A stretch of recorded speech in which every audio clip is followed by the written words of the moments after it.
Hello students, in this video I'll start with the chemical properties, means the trends in the chemical properties of the alkaline earth metals.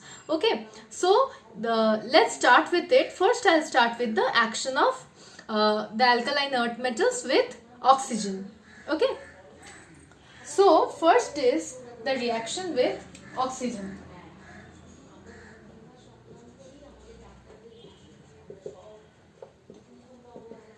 Okay, the first is the reaction with oxygen. In the reaction with oxygen, all the alkali metals react with oxygen to form oxides on slow heating. They have to be slowly heated in order to form oxides. Beryllium, magnesium, calcium, they form monoxides.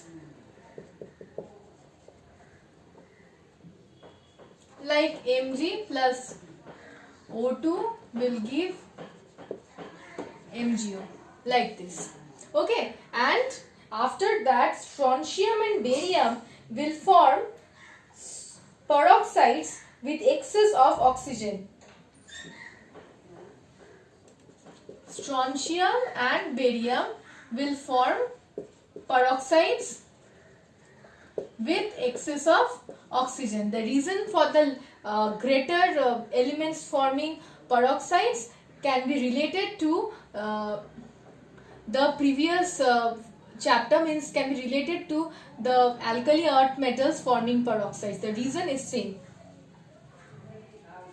Now the oxides, as I am saying that the oxides are formed by the direct combination with oxygen, but also the oxides can be formed by the decomposition of the carbonates. Like the carbonates of them can be considered as MCO3.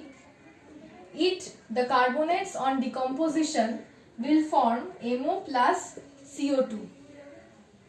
The carbonates on decomposition will form MO plus CO2. So this is the way how the oxides of the alkaline earth metals can also be formed. Now what are the different properties of these oxides? The first property is that they are white crystalline solids. The second property is they glow brilliantly at high temperatures. The third property is a very important property, that they have high melting points. And how they have high melting points? Oxide is a small anion, and so the charge density on oxide, okay, oxide. So the charge density on oxide is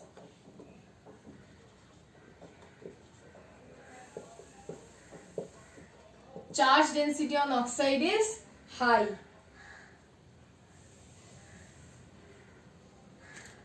Also, the alkaline earth metals are small sized cations, and they also have a high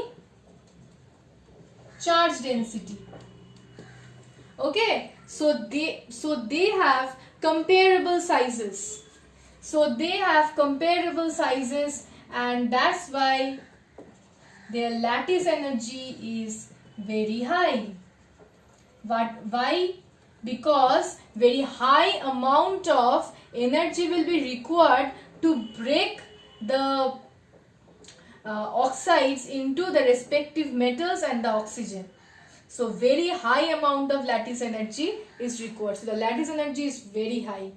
And if the lattice energy is very high, then obviously it has very high melting point.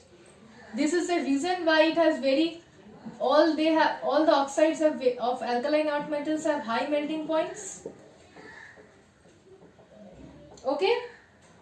Now another thing is that these alkali metal oxides, they react with water to form the hydroxides. Let's show the reaction. um,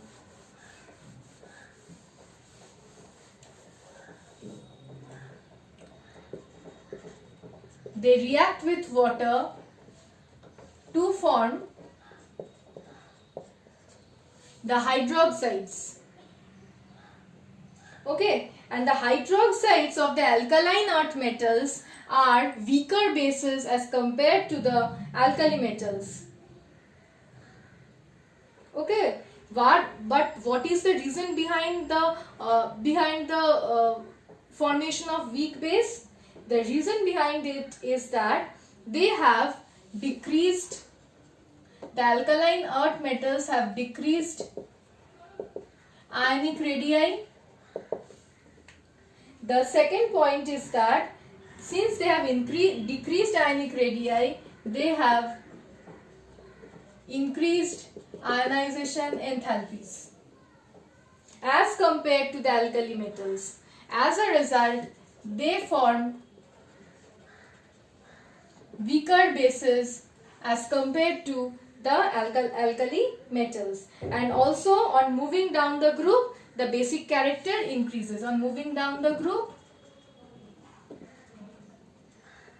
basic character increases. Okay. Beryllium oxide is amphoteric. Beryllium oxide reacts with acid as well as base. Beryllium oxide is amphoteric in nature. It reacts with sodium hydroxide to form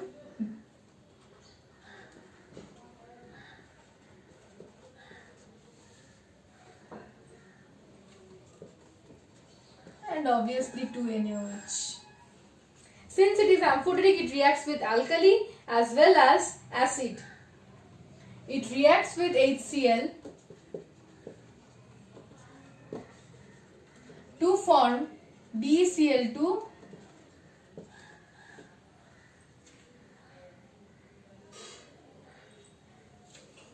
obviously 2HCl. Okay.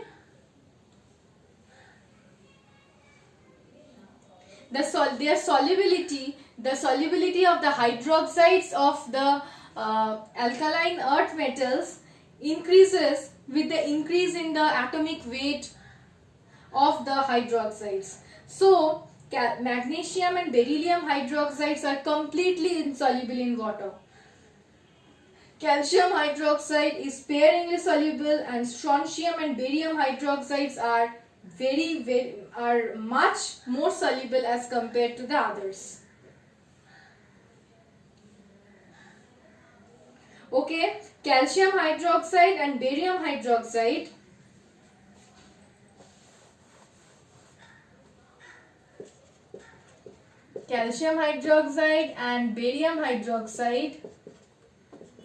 on reaction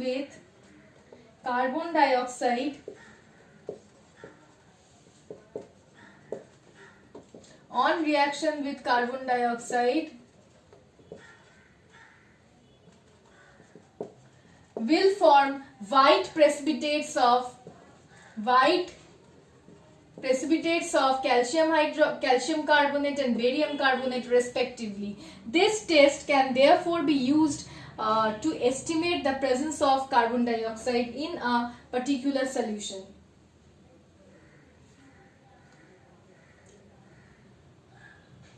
And if excess carbon dioxide is passed through the insoluble carbonates, then it will form soluble bicarbonates.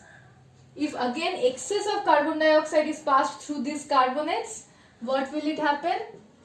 It will result in the formation of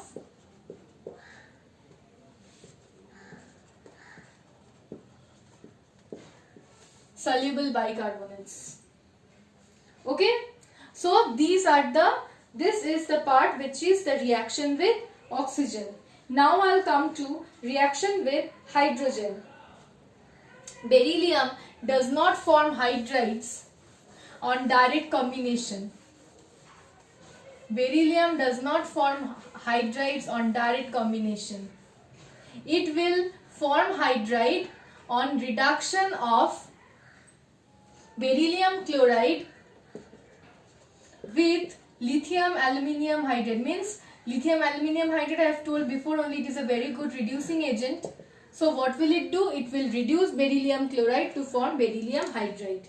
Okay, in that case only beryllium hydride can be obtained. So what's the reaction? Beryllium chloride plus lithium aluminium hydride will form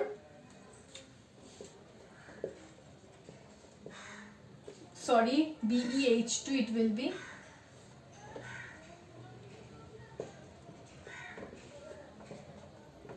plus lithium chloride plus aluminium chloride.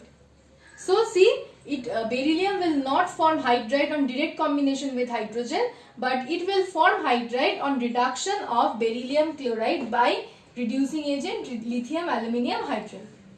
Okay. Now, but the others will directly combine with hydrogen on providing heat. The other alkali metals will directly combine with hydrogen in presence of heat to form the hydrides of this type, where M represents magnesium, calcium, strontium, barium. Okay. And also the hydrides react with water to give hydrogen. The hydrides, for example, this is known as hydrolith. Calcium hydride is known as hydrolith.